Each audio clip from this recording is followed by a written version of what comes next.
Karla Turner.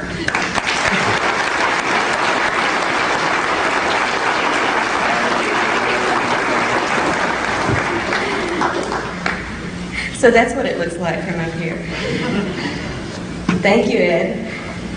I'm actually 6'2", but that's just my IQ. And good morning, everyone. I want to thank Ellen and Monty and the rest of the Austin MUFON organization for being such wonderful hosts for my husband and me. And this is our first time to participate in a MUFON conference, so you're making a very good impression. I am very pleased to be able to speak with you today, especially as the first speaker, because after this I can really relax and enjoy the rest of the conference. The topic of my presentation is the alien-human abduction agenda, and I think it's such an important one I'm ready just to jump right in, but I think there are a few of you who may wonder who I am and why I'm up here, so perhaps I ought to introduce myself. I'm an abductee, and I use that term because I have been forcibly taken and controlled by non-human entities, which makes this an alien abductee situation. Now, some of you may know about the experiences my family and I have endured. I've recorded those in Into the Fringe, which Berkeley published in 1992. And it focuses most intensely on the period from 1987 through 1990, when we were forced to become consciously aware of the alien encounters that we've been having ever since childhood. And it also relates much of what we learned about earlier encounters through a lengthy investigation in conjunction with the researcher Barbara Barthlick. But I did have a life before Fringe that was very happy, very fulfilling, and I think reasonably normal considering the fact that I came of age in the 1960s and the hippie generation. I do have a provocative little theory about the relationship of the hippie generation to the abduction phenomenon, but I think that's going to have to wait for another presentation. In my 20s, I traveled around the world, and yes, I did it with a backpack. I married, I had a son, and I managed to earn a couple of degrees along the way. I got a bachelor's in English from California State University in Sacramento. And I received and I know this sounds a little strange, but I received a master's in American Studies from the University in Nottingham, England. They have a different view. It was a very unusual course. In my 30s, I settled down a little bit more, and I continued to raise my son. I also managed to earn a PhD in English while teaching college for 12 years. My son is now grown. He holds a master's in physics. He's married and raising his first child, so there is sweet revenge in this world. My husband and I was divorced and remarried in the late 1970s. My husband and I have moved in the last 3 years to rural Arkansas, where we live deep in the woods on a mountainside near the Arkansas River. And outside of ufology, which for me is anything but a hobby, I do have other interests and activities. I love visiting with my grandchild. I study the usefulness of the wild plants that grow on the mountainside where we live. I have a great deal of fun playing with my chihuahuas, and I enjoy the music and the concerts of Bruce Springsteen. So I do have some other interests here. Old hippies never give up their hobbies, you know. I quit teaching college in 1991, and since then have devoted, as was mentioned earlier, all of my efforts to abduction research, beginning first in conjunction with Barbara Barthlick when I was in Texas, looking into reports in the Texas-Oklahoma area, and then later independently, researching cases around the country. My most recent work is reported in the new book, Taken, that was referred to also earlier, that was published this past April by Keltworks.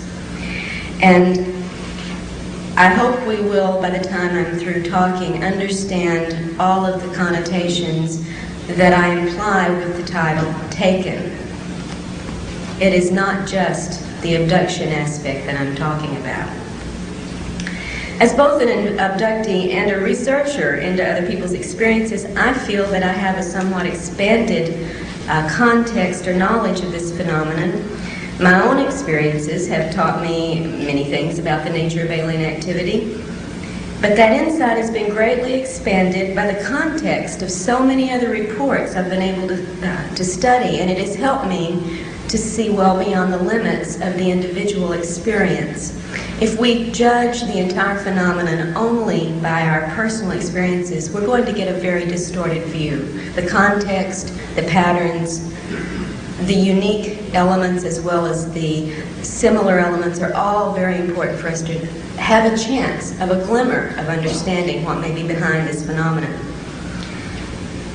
Yet even having been through these things, lived with people who've been through these things, and studied literally hundreds of personal and first-hand reports about these activities, I know very little about the alien agenda behind this activity. Stanton mentioned the need to hold ourselves to facts in this field. And I think that is extremely important. We should repeat that 10 times a day as we go through the work in this area. The problem, of course, with the abduction phenomena, as with a lot of ufology, is that the nature of the alien activity is designed deliberately to keep us from having much in the way of concrete evidence. Designed that way. It is not an accident. So it is difficult to feel confident of many facts. The dictionary defines facts as things and ideas which are demonstrably existent, objectively verified, and known to be certain. And at this point, given everything I've learned internally and from external evidence, there are so very few things I'm willing to call facts. The list is very short. So today, instead of regaling or educating or entertaining you with abduction case reports and photos of the body markings and the drawings of the spacecraft and aliens, which I have done and could do, I would prefer to take this opportunity of perspective, which is, of course, the theme of this MUFON symposium, to share with you my list of facts, and then try to take you beyond the fringe of this phenomenon and into the heart of the abduction scenario. Now, I'm going to begin by discussing my list of facts before I go on to two other issues, propaganda and fantasy, because I think it's on the basis of the facts that I have been able to discern what I can about the data in the other two categories. So this will be a very short list. I hope you'll follow along with me. Facts. Fact number 1. We do not know with any certainty exactly what these entities may be. Extraterrestrial, interdimensional, terrestrial in origin, some combination of all of the above, something we have yet to even dream of. I'm going to use the term alien merely for convenience, and I am not implying that I believe they are from another planet. Now, certainly they may well be. We just don't know, and that's a fact. The aliens themselves have identified a number of different origins to various abductees and contactees throughout the years, but of course we humans have absolutely no way to check out any of the statements that they've made. Therefore, we cannot know these things, as the dictionary says about facts, to be certain, to be objectively verifiable. Fact number 2, and I'm stating this with all of the tact and diplomacy and self-control that I can, and those of you who know me know I have very little. At least some of the aliens are liars. Through the past decades, the aliens have made, and you all know this if you're familiar with your ufology history, have made various predictions and promises and given a number of very specific warnings about impending events. And we have these documented at least since the early 1950s. And you and I all know, when we look at the record of what's happened since then, that very few of these things, and none of great consequence, have come to pass. This is not a reliable source. I would like to illustrate just from personal experience one such scenario that should make us question the things we are told by these creatures. In Into the Fringe, I recount the story of a young man that I had known since he was 11 years old. He and my son grew up together. His family and I were close friends, and I have a great deal of confidence in who this person is and his personal integrity. He went through an intense series of encounters and abductions, as we all were doing in this particular group during 1987 and 88 and 89.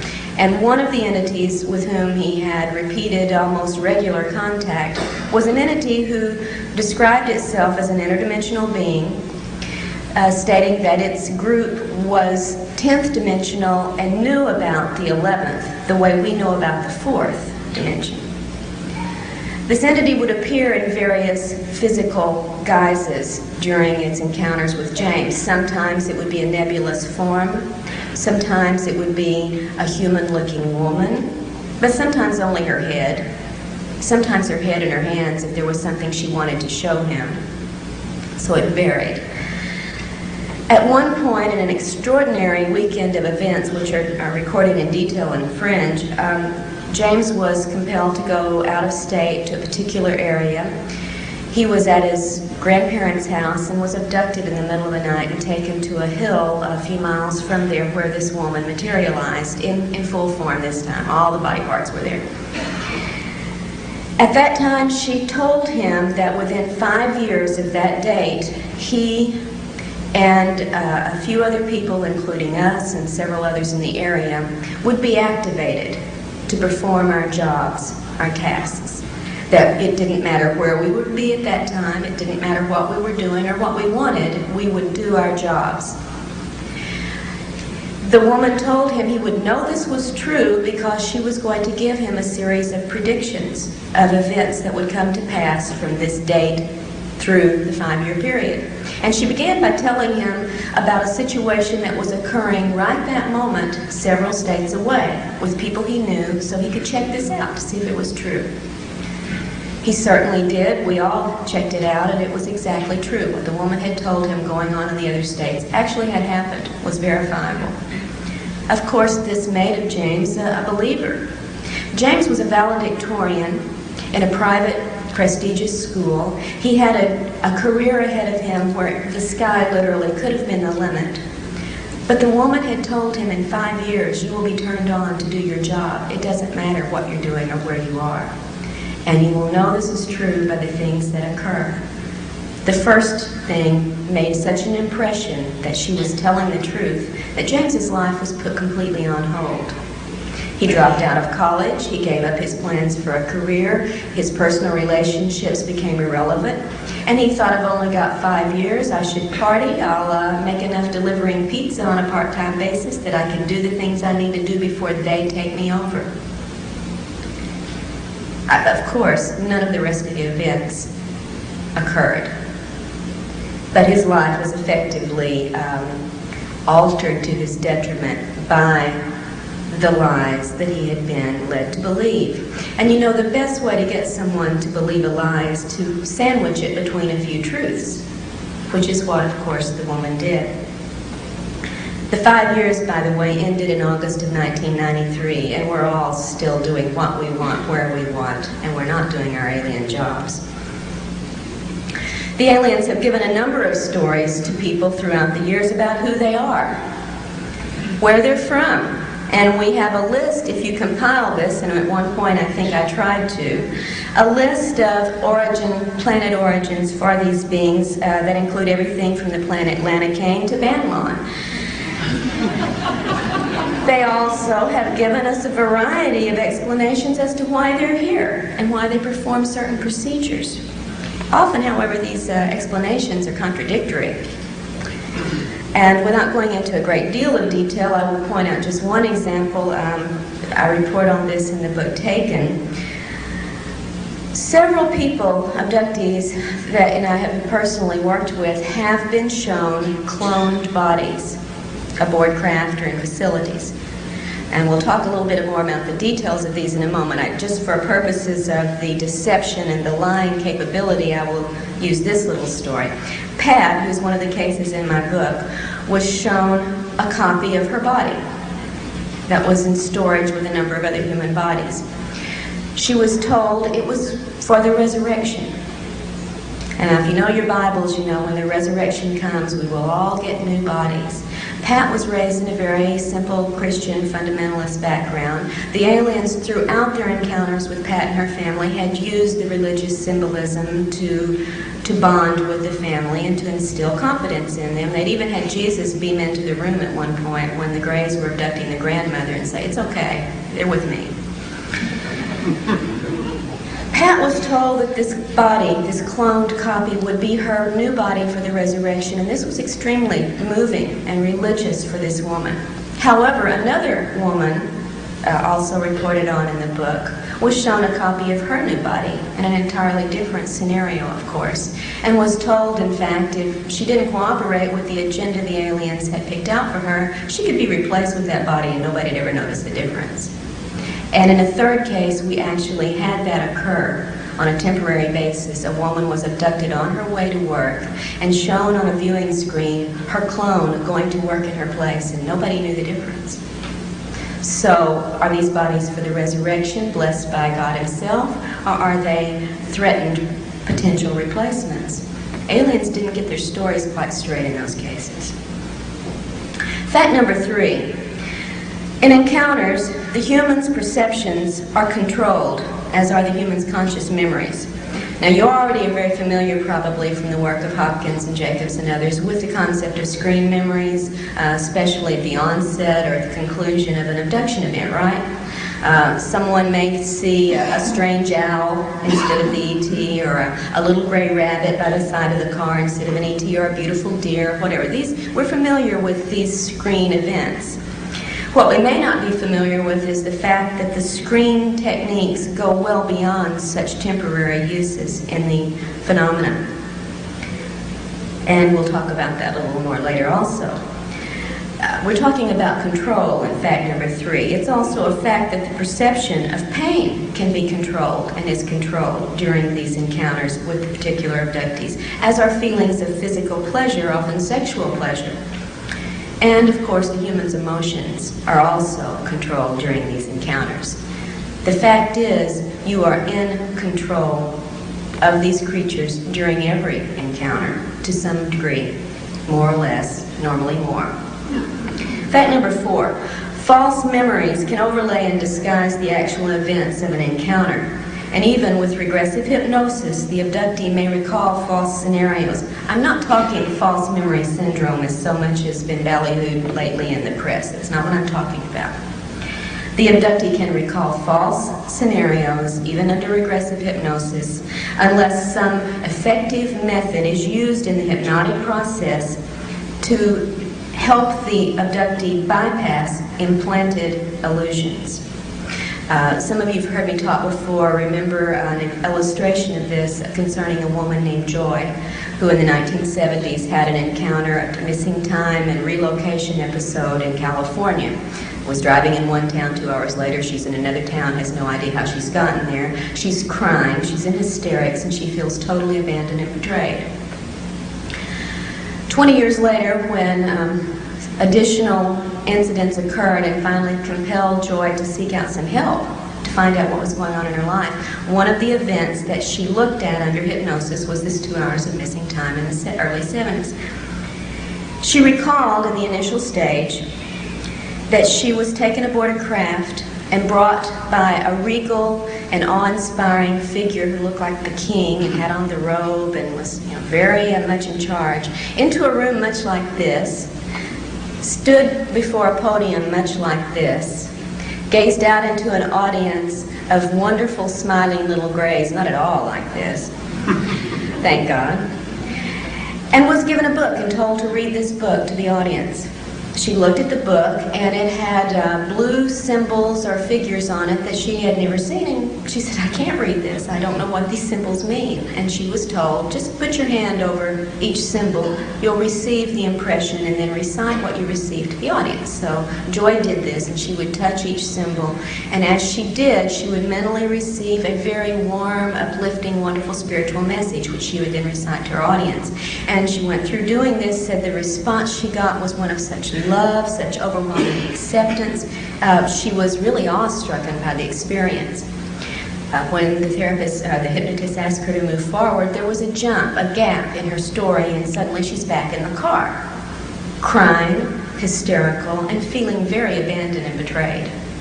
Now, as you know, that doesn't match up. There's a discrepancy between the emotional state she was in the car and this wonderful, awe-inspiring spiritual experience she had recalled. I think you'll agree they don't match up. The hypnotist noticed this, noticed the gap, and asked Joy to first program her mental computer to perceive only the truth. And second, to back up to maybe 5 or 10 minutes before she was in the car. When she did, Joy found herself in an extraordinarily different situation. She wasn't reading a book to a loving and warm audience. She was naked, suspended in a beam or tube of light, being poked and prodded by a group of aliens who were using her much as a biological chart to explain, as we might to students, this is what this part does, this is what that is. And then she was put on a table, tilted at an angle, and was forced to endure some sexual intrusions. At this point, Joy, who could not move or talk, was mentally screaming to God and to Jesus, with whom she had very great faith, to help her, to save her, to make this stop. And when it didn't, and when she went through this for an extended period of time before being returned to her car, Joy came back a changed person. Abandoned and betrayed, she felt, by her God. Although she had no conscious memory of this event immediately upon her return, it changed everything in her life for 20 years. Her religion, her sexual orientation, everything about the woman. But without having the programming and help under hypnosis to see past illusion and perceive only the truth, Joy would have been one of those persons telling you how wonderful it was to be with the great alien brothers. She would have never known why the trauma and the after effects she carried for 20 years existed. Fact number 4 on my list is fact number 5. Given all that I've said so far, it is effectively a fact that abductees like myself and so many of you, while we report our experiences honestly and sincerely, we are really reporting alien-controlled information to the research community. As abductees, our situation is this: we can see the aliens, but we can't believe them. And we can't believe what we see them do. And I know this from personal experience as well as from a number of other investigated situations with very honest, very sincere people who are telling you, just as I have told and others have told you, what we honestly perceived as happening. We're being honest, but the illusions and false memories and distortions and controlled perceptions and emotions and responses that we had do not accurately reflect always what we really went through. Fact number 6, there's a serious element of human involvement in the abduction phenomenon, in addition, of course, to the very real alien participation. You all know, of course, about many abductees, reports of being monitored, harassed by human agents of some sort, cases of phone intervention, mail intervention, helicopter surveillance, etc. And I wish I had an hour just to talk about the human side of this phenomenon, which of course I don't. Now, in Into the Fringe, for instance, I did report about my husband's abduction and interrogation and threats by the military group in 1988. Similar, at the time, I had never heard of such a thing, and I found it even more disturbing than the alien encounters.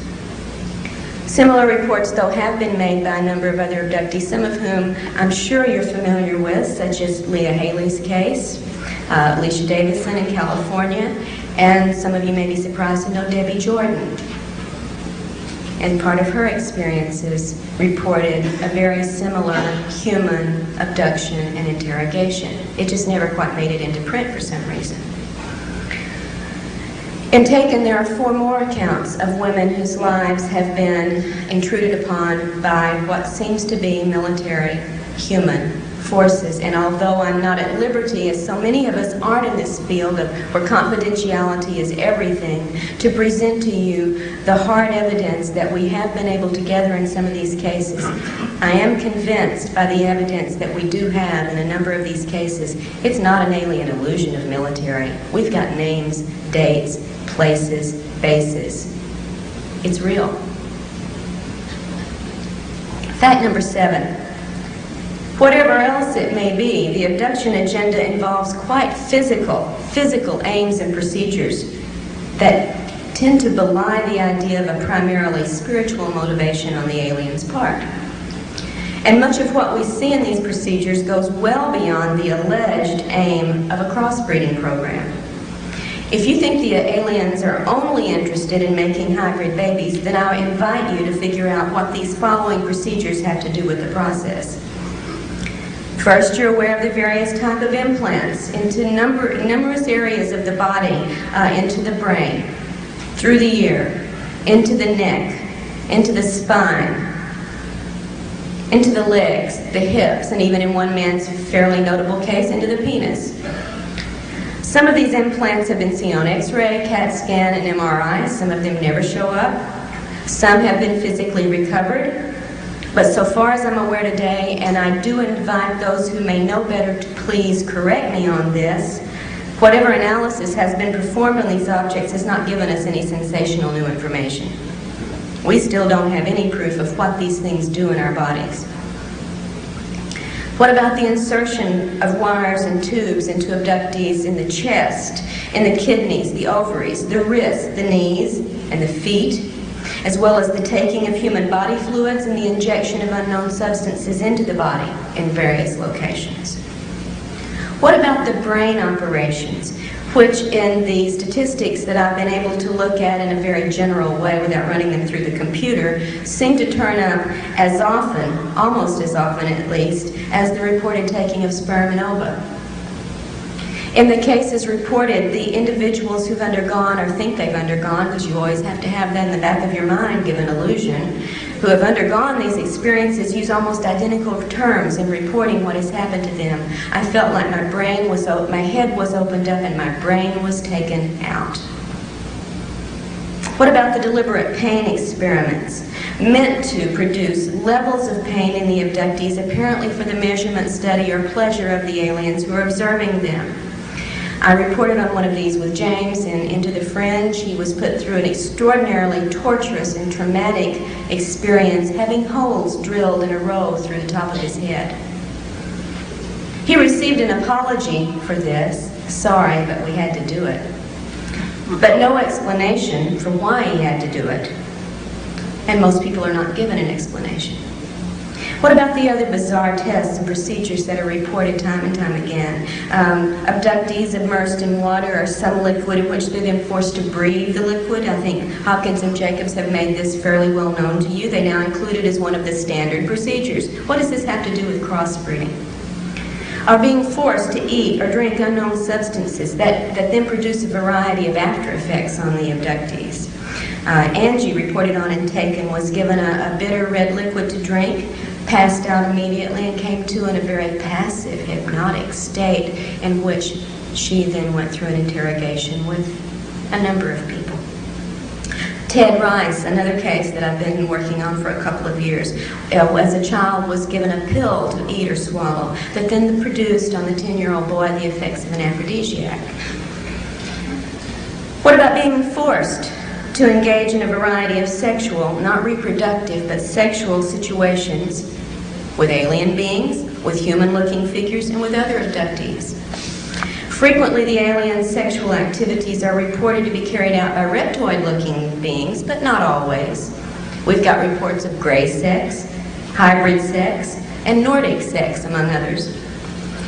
And as just as in one of Hopkins' recently reported scenarios, I think it was on television last year on sightings, I described in Taken how Lisa, one of the abductees reported on here, was forced to have sex with another abductee in one of her encounters. It was an extremely poignant situation after the fact.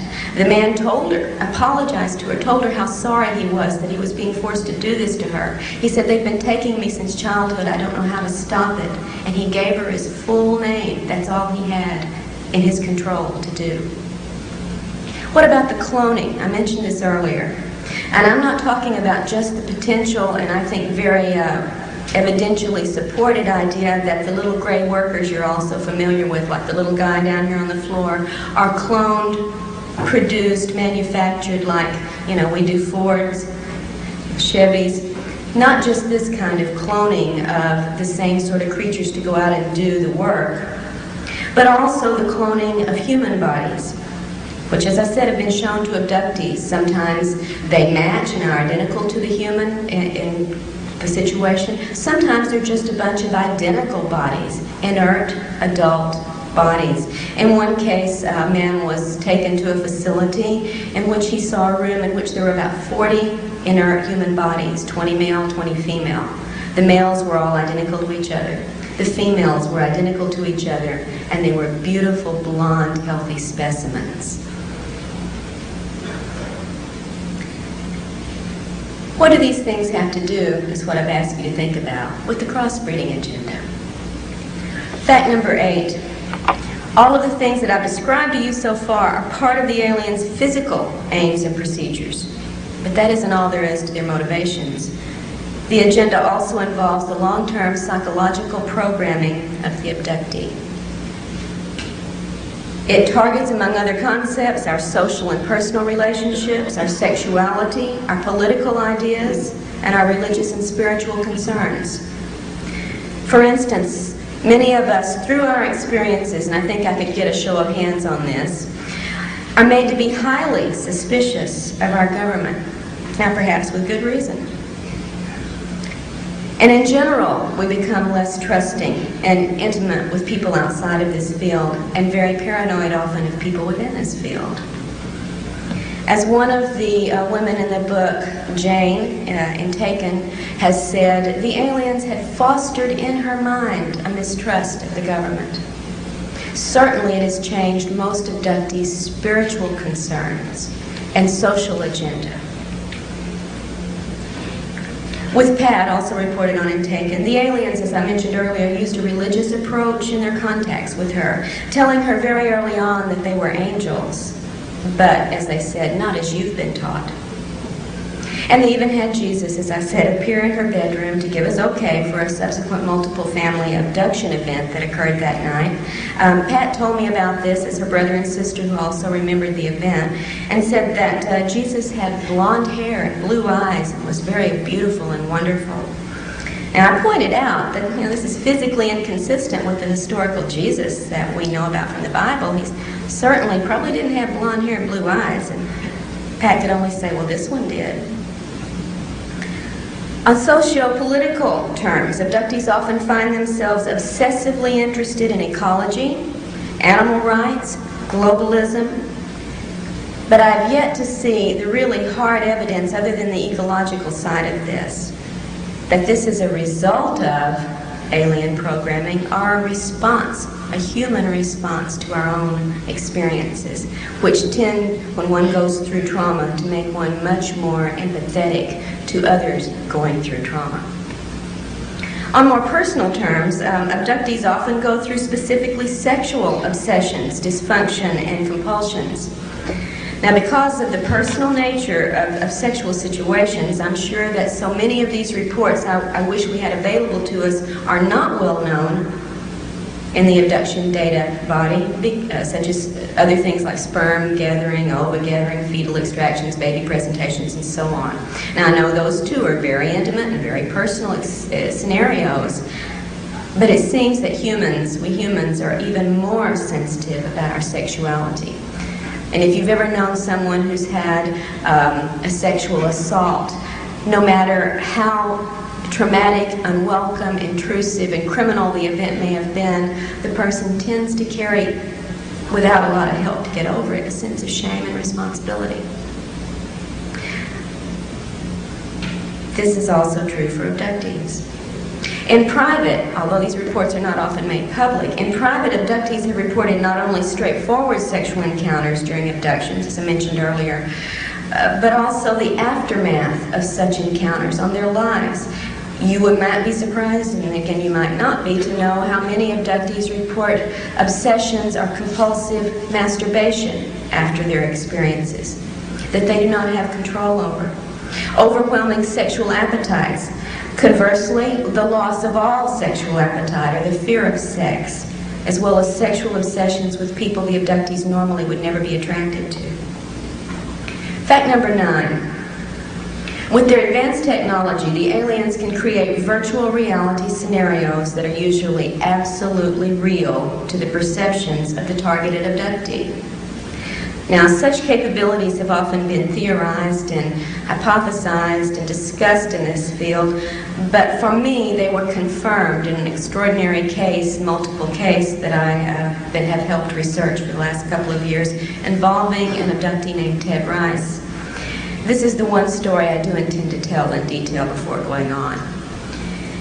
In the early 1990s, Ted was in Florida visiting an old friend named Marie, and she had also invited a third friend, a woman named Frances, as a house guest. Ted was in one room. Marie and Frances went to bed in twin beds in the other room. Shortly after going to bed, Ted heard his hostess Marie screaming, "Ted, come here quick." And he hopped up out of bed, ran down the hallway, and as he approached the other bedroom, he could see a blue glow coming through the open bedroom doorway. When he walked inside, he saw a very strange situation. His host, Marie, was pinned as far away, up against the wall, as far away from the bed area as she could, staring fixed at one of the twin beds in which Frances was still lying. The bed was surrounded by a large, spherical, blue energy field of some sort through which little lights seemed to dart and move. Frances was raised in a slightly raised position just as she had been starting to sit up in the bed and had been paralyzed in that position. Ted and Marie yelled at her, "Are you in pain? Can we help you? What's wrong?" She could barely hear them, and when she did answer them, they could barely hear her, and this is in a small bedroom. She, for several minutes, they observed, was carrying on a conversation with the ceiling. And then a few minutes later, she was carrying on a conversation with the foot of her bed. A few more minutes passed, and the sphere of electrical energy disappeared, and Frances was able to move again. When she sat up, she told them what she had been experiencing. It had begun, she said, hearing the sound of a helicopter low over the house. And in fact, she had turned to her hostess, Marie, and said, "What's a helicopter doing over the house this low, this time of night?" Marie said, "What helicopter? I don't hear anything. You're dreaming. Go back to sleep." Frances said, "No, don't you hear that helicopter?" At that point, she had started to sit up. That's when the blue sphere of energy had coalesced around the bed. Frances told them after this was over that it had seemed as if the ceiling dissolved or disappeared, and I've heard this over and over and over again, and she could see through the ceiling up to the trees above the house where there was a strange crash. She had thought it was a copter when she heard the sound, but as she looked up, it was not like any copter she had ever seen. And within this were two alien creatures, which she described in physical detail, with which she carried on a conversation for several minutes. And then, she said, they came out of the craft and beamed down to the foot of the bed. Didn't you see them? And where she carried on another few minutes of conversation. When the sphere disappeared, so did the aliens, so did the invisible ceiling, and so did the strange craft. Frances had not been able to see the blue sphere of light around the bed. All she had seen was a craft, heard noises, had a conversation with two alien entities. Marie and Ted, who were outside of this field watching this, saw and heard only the blue sphere. If they had not been in the room to observe this, Frances would have believed with all sincerity that she had had exactly the encounter she thought she had. but she didn't.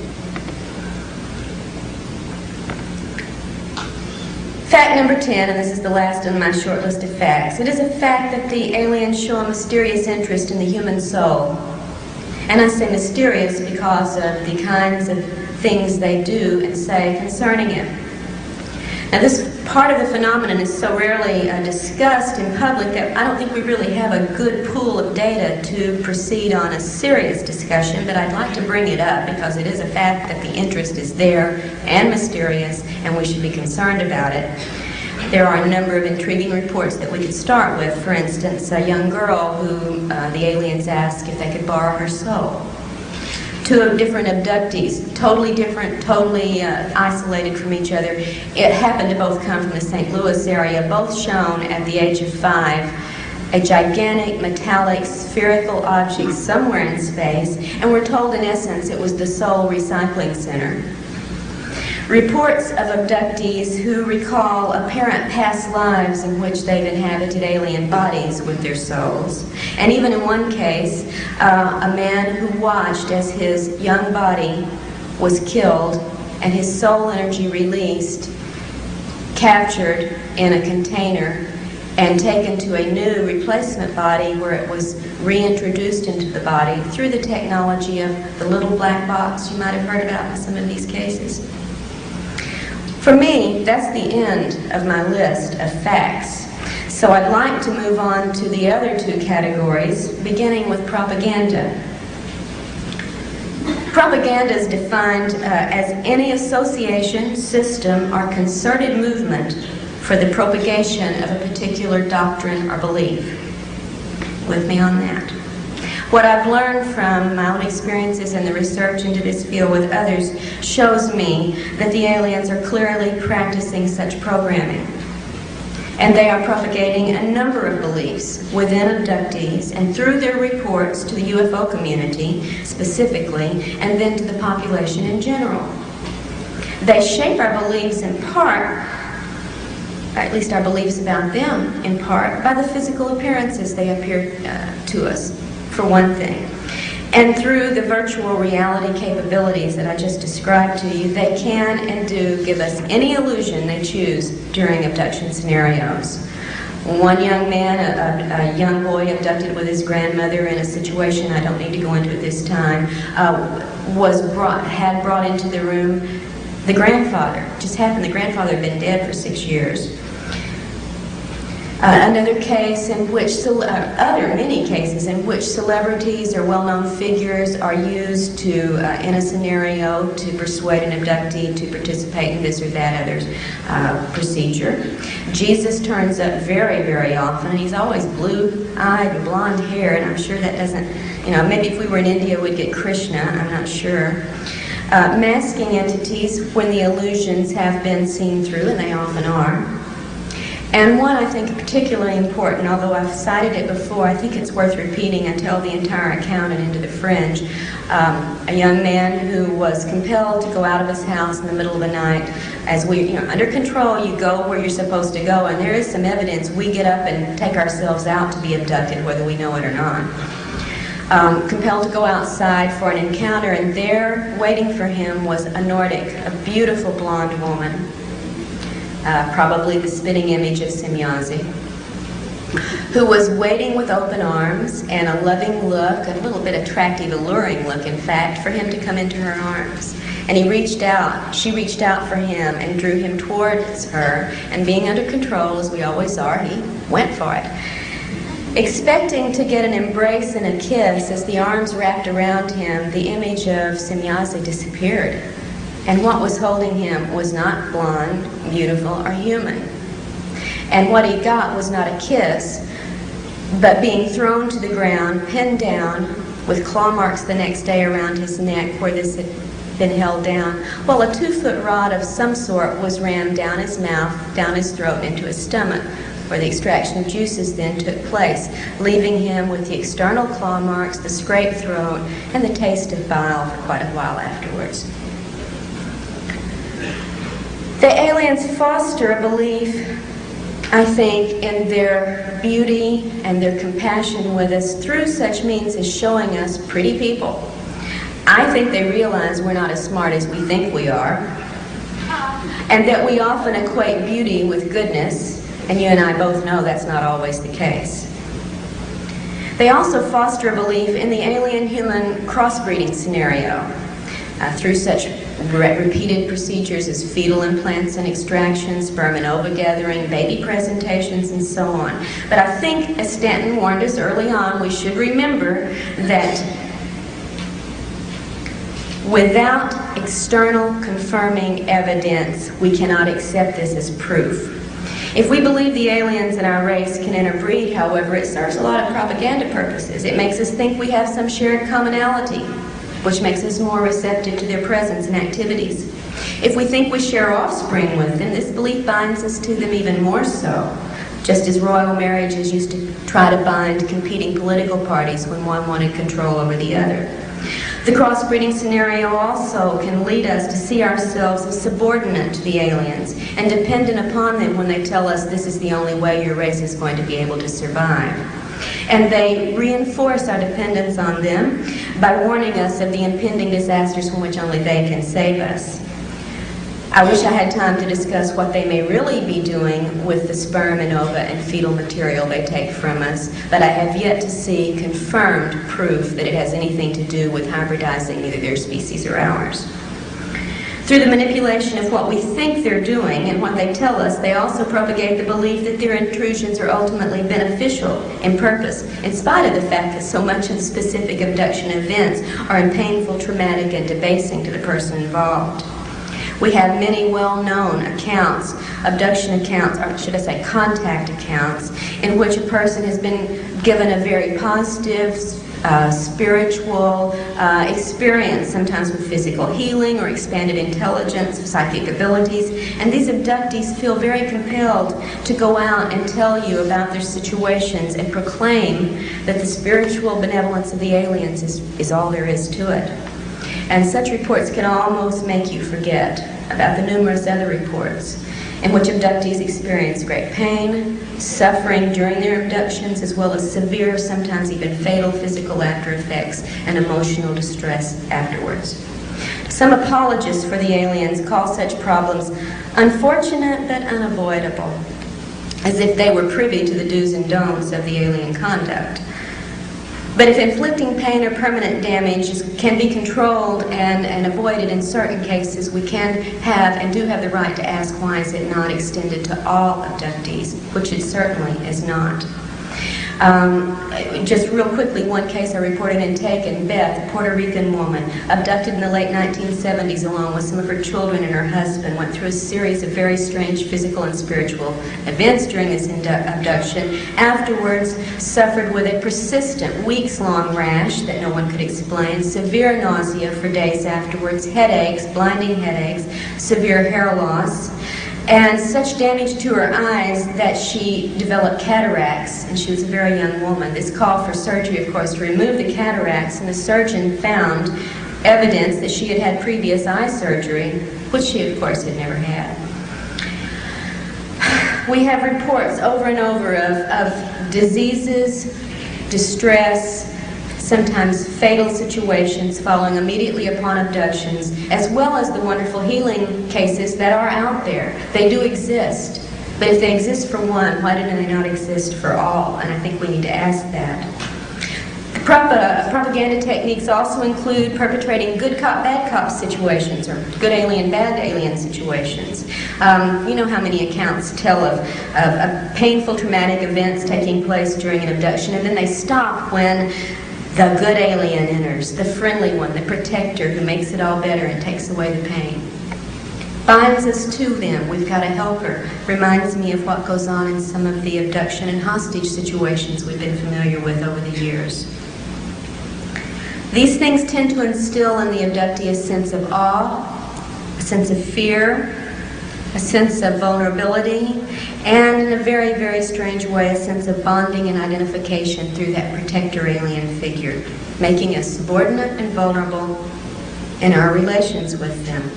The aliens start early in the abductee's life to instill notions that the abductee somehow belongs to the aliens, is alien property, sometimes telling children, as they told me, that they are their parents, that the human parents are not the real parents, that we are their possession.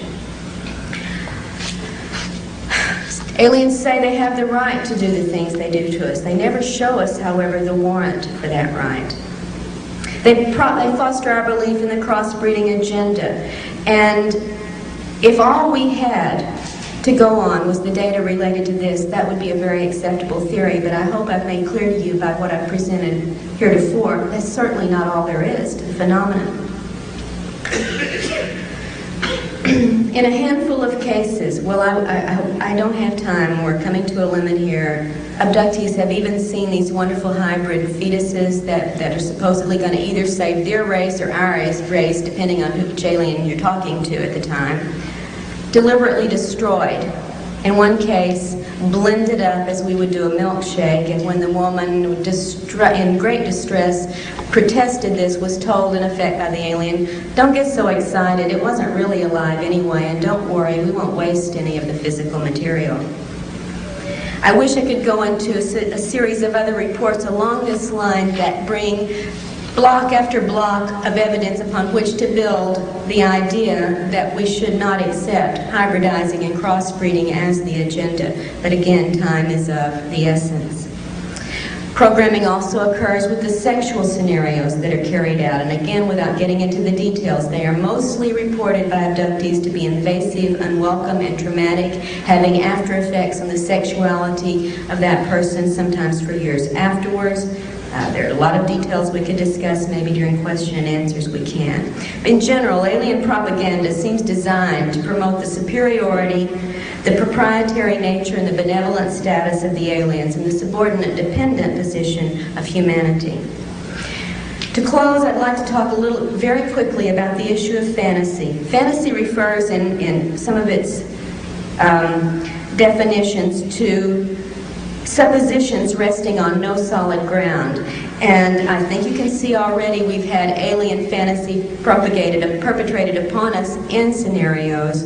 I think more disturbing sometimes is the fact that there's come to be such a strong element of fantasy or fantastic thinking in the abduction research community, so that we've made the mistake of basing our theories and ideas and responses upon what is essentially alien-controlled reports from abductees that cannot be taken at face value, even by those of us who go through them. These have led to fantastic theories, those with no basis on solid evidence. And you and I have heard many, many of these statements made to the point where it's divided the community into a point where we now refer to camps of opinions, as if the soldiers on one side of the field are getting ready to take on the soldiers on the other. And this is not the way it should be. We base our theories on fantasy, and we're never going to find the truth. I wish I could end with this reply to one of the statements I consider fantasy-oriented. The aliens must be benevolent because they have the ability to conquer us, and they haven't invaded us. If they wanted to conquer us, they could. Therefore, they must be our friends. And my reply first is, every time a person is abducted, there is an invasion. Also, please remember, there are many more sophisticated ways to invade than to use weapons of mass destruction. If they can control and manipulate the way we think, the things we see, and how we emotionally respond, they don't need those weapons. I have to bring this to a close, and I would like to say that we must, I think, get rid of the fantasy element in our thinking in this field. We have our own human needs and desires that also help shape our thinking, not just the alien control data that abductees report. We do not want this to be a bad situation, therefore we don't let ourselves think it could be. We do not want to think our government is involved in any way in this because it's too frightening. The implications are far too frightening, so we ignore them or deny them or rationalize them. We feel so helpless sometimes to affect any change in the abduction scenario that we forego focusing on the big questions and resign ourselves in effect to abductee therapy, which of course is necessary, but it's not abduction research. The point is not so much learning how to live with the situation as it is finding answers to the questions of who in truth these beings are, why they're here, what technology they possess that allows them to implant and control us, to clone our bodies, to harvest our energy and our physical material, and to find out what our government knows about this agenda and what it may be trying to do about it, and why part of that involves intimidating, surveilling, and even abducting abductees. Now, I think these are the ideas now on 25th year anniversary of MUFON, when we have to look forward to where ufology should go. In the field of abduction research, these are the areas that I would advocate we concentrate our energies, in spite of whatever wishes, fears, and prejudices we bring into this. There is no room for fantasy in our thinking about the potential consequences of the alien presence. Thank you.